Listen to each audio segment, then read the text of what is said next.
that's a your problem, not a my problem. But really that idea is just selfish, and what we need as a married couple is we need to kill that idea, and we need to make it an OP, an our problem. All right, we are all together in our respective kitchens, in our respective little boxes here on the screen. Ron and Ann here, and we've got Mike and Diane. We've got Eric and Kara. We've got Dan and Danielle. Welcome, guys.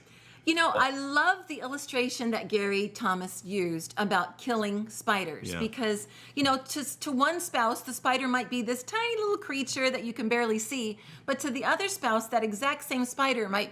Remember that movie, the Alien movie, where the alien just comes out and he's got all these tentacles reaching out, and he's so scary and he's huge, and those tentacles, a lot of them actually, for some of us, can reach back into our past and touch into some hurts that really we got to be careful about. Well, one thought that came to my mind, let me just tell a little personal story here. So Ann's dad, growing up, the way Ann explains it, when she was a little girl, her dad really wanted to be Mario Andretti, like a race car driver. So when they were on the road, that was his mission, to go as fast as he could, and on a 2-lane highway, you know, he'll cut out and he'll cut back in just in time to not hit the other car coming the other way. And so that it was pretty scary for her. Yeah. And she was always tense and everything. And so here we are, we get married, and I'm just doing my drive, and I try to, you know, I go a little fast, because you're feeling the need for speed maybe once in a while. And so I'm speeding up, and I'm passing people, and she seems to be freaking out over that. I don't understand what's going on. And she's saying, no, not so fast. No, don't do that. And she's really scared. And she explained to me, you know, eventually I caught on that this was something that from her past and her dad, and that was really, and she said, we're married now. If it's possible for you to just kind of drive nice and easy, so I'm calm, that would be great. And so that was kind of a spider that I had to kind of and he's been really good at that too, because he knows, even now, we've been married 36 years, I still get nervous when it's time to pass a car or something, just because it goes back to, you know, flashbacks or whatever. But I have to realize too, there's an onus on me that he's not my dad. You know, he doesn't take the chances my dad used to take on the road, and I just have to trust him and kind of breathe and move on. So there's an onus on the other person's part too, not just the spider killer. But I tried to be better that way. What about you guys?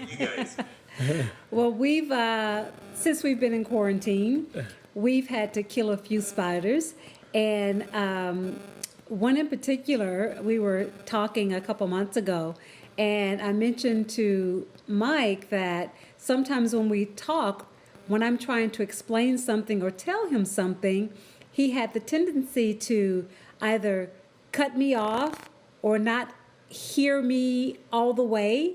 So, and I would get frustrated because I never finished what I was trying to say. And he didn't realize that he was doing that. And so he looked at me and he was like, oh, I'm sorry. I'll try to do better about that. And I was like, that's all it took was for me to just tell you, right? But it's simple things that we'll hold on to them and not say anything. But if we just talk about it and mention it, then that other person has the opportunity to do better.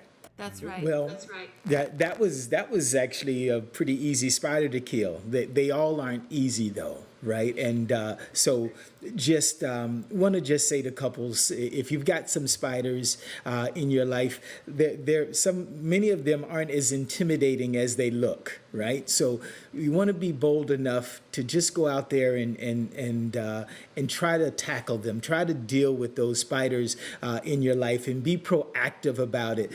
There are some that are going to take time, right? But they can be done, and others are not as big a deal as they might seem. And it's never bad, too, to seek help. Some spiders, you do need help, outside help, too. And that's where your spouse can come in and just be there, support you, walk with you through this journey, and realize that this spider is bringing the intimacy oneness that he was talking about. Instead of your separate journeys, it's nice to have someone there along the way, and spiders sometimes need outside help. Yeah, and our spider story is just from early on in our marriage. We've been married for about 6 years now, but early on in the marriage, I wanted to make sure Kara felt that she was included and felt more at home in my family with my parents and my siblings. And so what I would do is, when there was only, like, we would go over to my parents' house for dinner.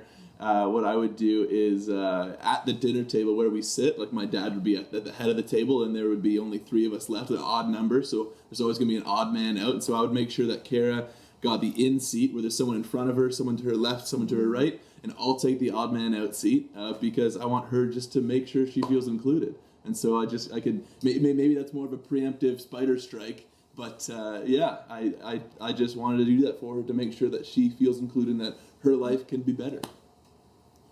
So good. You know, there was a phrase growing up that I can remember. I can remember my younger brother saying it, and even my own kids now.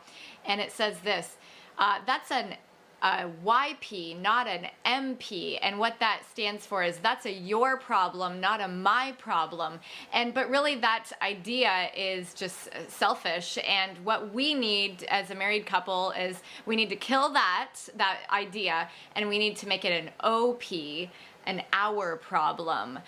So whatever, as we're one, whatever he's going through, I'm going through it with him, and I'm journeying through it with him. Whatever I'm going through, man, I can tell you there's things I've had to journey through that he made it his problem, and he was invested, and that's what we need to do. And I love what you said, Eric, too. You make, as a couple, you make it your own issue to face together. Yeah. Yeah, when you're helping your spouse, you're helping yourself, because you are one. Happy wife, happy life, That's right? true, and it works both ways, right? Yeah. I mean, It just doesn't rhyme with husband.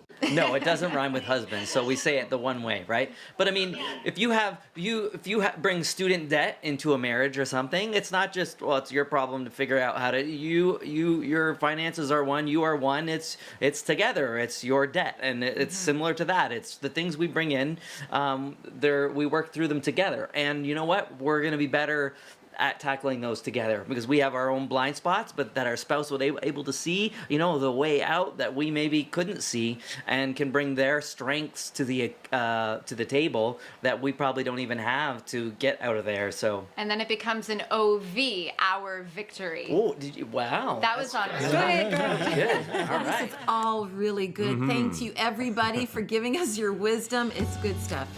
So don't go away. We will be back with more Better Us. The team is one.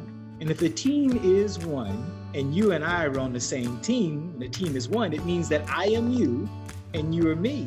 So when I talk about you, I talk about me. When I tear you down, I tear me down. When I build you up, I build me up.